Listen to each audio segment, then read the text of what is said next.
Hello बच्चों, तो आज के इस वीडियो में हम भाग विधि के द्वारा वर्गमूल निकालना सीखने वाले हैं। तो उसके लिए यहाँ पर काफी सारे सवाल दिए गए हैं, आप देख पा रहे हो। इन सारे सवालों को हम इस वीडियो में बनाना सीखेंगे। अगर आपको भाग विधि से वर्गमूल निकालना बिल्कुल भी नहीं आता है ना, तब आप इस वीडियो को पूरा लास्ट तक देखो।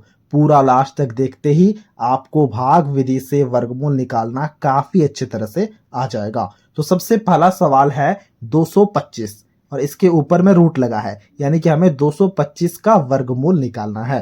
तो उसके लिए मैंने यहाँ पर 225 को लिख लिया है और एक इस प्रकार का लकीर बनाया है और एक इस प्रकार का लकीर बनाया है। ठीक है, अब हम यहाँ पर संख्याओं का जोड़ा बनाएंगे। जब भी जोड़ा बनाना हो तो हमेशा दाएं से बाएं की ओर बनाना है। देखो 5 और 2 इनका जोड़ा बनाएंगे और यहां पर एक ही संख्या बचा है तो इसके ऊपर में भी एक ऐसा लकीर बना देंगे। ठीक है, अगर 2 और संख्या होता तो 2 संख्या का हम जोड़ा बनाते हैं। जोड़ा किस लिए बना रहे हैं वो आपको आगे चल के पता लग रहा होगा। अब देखो यहां पर सबसे पहला संख्या 2 है। अब 2 को हमें एक संख्या से भाग करना होगा। किससे भाग करेंगे ना, एक ऐसे संख्या से भाग करेंगे जिस संख्या को खुद से मल्टीप्लाई करने पर 2 आए या फिर 2 से कम आए। अगर हम 1 से भाग करें, यानी कि 1 को अगर हम खुद से मल्टीप्लाई करें तो क्या होगा, 1 गुणा 1 1 होगा, तो हम यहां पर 1 लिखेंगे। देखो हम यहां पर 2 नहीं लिख सकते। 2 क्यों नहीं लिख सकते, क्योंकि 2 अगर हम लिखेंगे तो 2 को 2 से गुणा करना होगा, खुद से मल्टीप्लाई करना होता है। तो 2 गुणा 2 4 हो जाएगा, यानी कि 2 से बड़ा हो जाता, इसलिए हमने यहां पर 1 लिखा है। 1 को हमने 1 से मल्टीप्लाई किया यानी कि गुणा किया तो 1 आ गया। फिर हम यहां पर ऐसा लकीर बनाएंगे जैसे हम भाग के लिए करते हैं वैसे ही कर रहे। देखो ठीक है, अब आप यहां पर घटाव करो, 2 से 1 गया तो यहां पर 1 आ गया। अब देखो जोड़ा हमने इसीलिए बनाया ना, क्योंकि जब आप संख्या को नीचे उतारोगे तब दोनों संख्या एक साथ में उतरेगा। देखो 25 बन चुका है एक संख्या जोड़ा बन के, तो ये 25 यहां पर नीचे आ चुका है। ठीक है, अब नेक्स्ट स्टेप को जरा ध्यान से देखना। नेक्स्ट स्टेप में हम क्या करने वाले हैं ना, यहां पर जो 1 आया है ना, इस 1 को यहां पर नीचे लिखेंगे। ठीक है, अब 1 और 1 को जोड़ करो तो क्या आएगा 2, तो हमने यहां पर 2 लिखा। अब यहां पर देखो थोड़ा सा हमने जगह छोड़ा है। जगह क्यों छोड़ा है, जगह इसलिए छोड़ा है क्योंकि यहां पर कोई एक संख्या हम लिखेंगे और वैसे ही करेंगे। देखो यहां पर जो संख्या हम लिखेंगे उसी संख्या को पूरे संख्या से गुणा करना होगा और गुणा करने के बाद या तो 125 आना चाहिए या फिर 125 से कम आना चाहिए। तो मान लो यहां पर हम 5 से गुणा करते हैं। ठीक है, तो 5, तो जैसे हमने यहां पर 5 लिखा तो ये हो गया 25, तो हमें यहां पर भी 5 लिखना होगा। ठीक है, और 25 को हमें यहां पर 5 से ही गुणा करना होगा। जैसे 1 को 1 से ही गुणा करना था वैसे हमने 25 को 5 से गुणा करना है। तो क्या होगा बताओ, 25 से अगर आप 5 को गुणा करोगे, देखो 5 पंचे 25 का 5 हासिल 2, 5 दूनी 10 और ये 2, यहां पर हमारे पास में 12 बन चुका है। अब आप इसे घटाव करो तो देखो ये कट जाएगा। ठीक है, यानी कि हमारा वर्गमूल आ चुका है। वर्गमूल क्या आ चुका है, वो आ चुका है 15, जो हमने यहां पर लिखा है। आई होप चीजों को आप समझ पा रहे हो। अगर आपको कहीं भी डाउट है ना, तो उसके लिए अब हम यहां पर दूसरे सवाल को बनाएंगे। देखो दूसरे सवाल में है 324 का रूट, यानी कि 324 का हमें वर्गमूल निकालना है। देखो पहले संख्या का वर्गमूल आ चुका है 15, तो हम यहां पर 15 लिखेंगे और अब हम दूसरे सवाल को हम यहां पर बनाते हैं। तो दूसरे सवाल में था 324, तो हमने यहां पर 324 लिख दिया है। अब फिर से हमें जोड़ा बनाना होगा। सबसे पहले देखो 4 और 2 को जोड़ा बनाओ और यहां पर एक ही संख्या है यानी कि इसका जोड़ा नहीं बनेगा, फिर भी हम यहां पर एक लकीर लाइन बना देते हैं। ठीक है, अब देखो अब हम 3 को किस संख्या से भाग करेंगे बताओ। उसी संख्या से हम भाग कर सकते हैं जिस संख्या को अपने आप से गुणा करने पर 3 आए या फिर 3 से वो छोटा हो। देखो 1 से ही यहां पर हमें भाग देना होगा, क्योंकि अगर हम 2 से भाग देंगे तो 2 दूनी 4 हो जाएगा। तो इसलिए हम यहां पर 1 लिखेंगे और यहां पर भी 1 लिखेंगे, जो हमारा भागफल है यानी कि जो हमारा आंसर है वहां पर भी 1 लिखा हमने।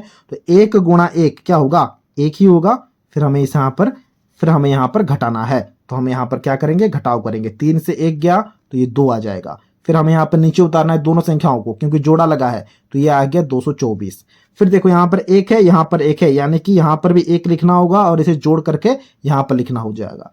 तो वो हो गया यहां पर 2। ठीक है, अब हमें वैसे ही करना है जैसे हमने पहले सवाल के लिए किया था, यानी कि यहां पर कोई एक ऐसा संख्या लिखेंगे जिसको अगर हम इस पूरे संख्या से गुणा करें तो 224 आना चाहिए या फिर उससे कम आना चाहिए। देखो 2 है ना, तो अगर आप 2 यहां पर लिखोगे, मान लो यहां पर आपने 2 लिखा, देखो यहां पर 2 आपने लिखा और अगर आप यहां पर 1 लिखोगे तो 1 से ही हमें गुणा करना होगा।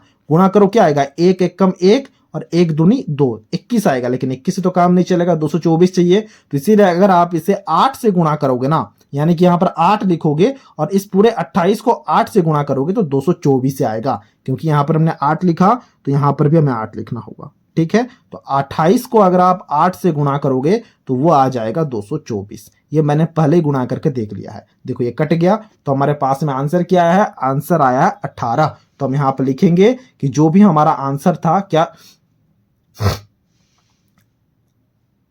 तो दूसरे सवाल का आंसर आ चुका है 18। ठीक है, इसी प्रकार से अब हम तीसरे सवाल को बनाएंगे। तो तीसरे सवाल को हमने यहाँ पर लिख लिया है, वो है 441। तो इसके लिए भी हमने यहाँ पर जोड़ा बनाया। देखो अब यहाँ पर जरा ध्यान से बताओ कि अब हमारे पास में पहला संख्या क्या है, वो 4। तो 4 को हमें भाग करना है। तो किस संख्या से हम भाग करेंगे, देखो 1 से अगर आप भाग करोगे तो 1 को 1 से गुणा करोगे 1 आएगा, 2 को अगर आप 2 से गुणा करोगे तो 4 आएगा, यानी कि ये कट जाएगा। ठीक है, तो हम यहाँ पर 2 लिखेंगे और इस भागफल यानी कि आंसर में भी 2 लिखेंगे। 2 गुणा 2 क्या आ जाएगा, ये आ जाएगा 4।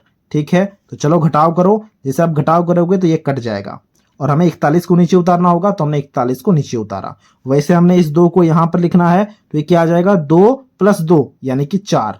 यहां पर हमें गुणा नहीं करना है, यहां पर हमें प्लस करना है। ठीक है, अब देखो यहां पर 41 आ चुका है, तब हम यहां पर कौन सा संख्या लिखे ताकि उसी संख्या को अगर आप पूरे संख्या से गुणा करोगे तो 41 या फिर उससे कम आएगा। देखो अगर हम यहां पर 1 लिखते हैं और यहां पर भी 1 लिखते हैं, यानी कि 41 गुणा 1, तो ये क्या हो जाएगा, ये हो जाएगा 41। बात समझ पा रहे हो, तो ये कट गया।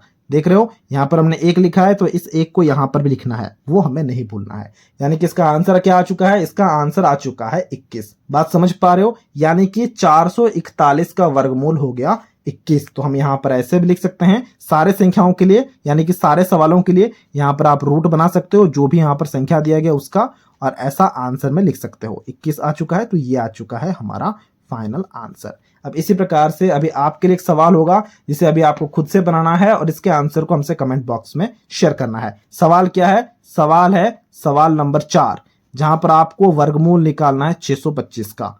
अभी आपको खुद से बनाना है और हमसे कमेंट बॉक्स में शेयर करना है। तो ये था आज का वीडियो जहां हमने भाग विधि के द्वारा वर्गमूल निकालना काफी अच्छे से सीख लिया है। अगर आपको ये वीडियो अच्छा लगा है तो इस वीडियो को एक लाइक जरूर कर देना, और कुछ इसी प्रकार के वीडियोस को देखने के लिए आप हमारे चैनल को भी सब्सक्राइब कर सकते हो।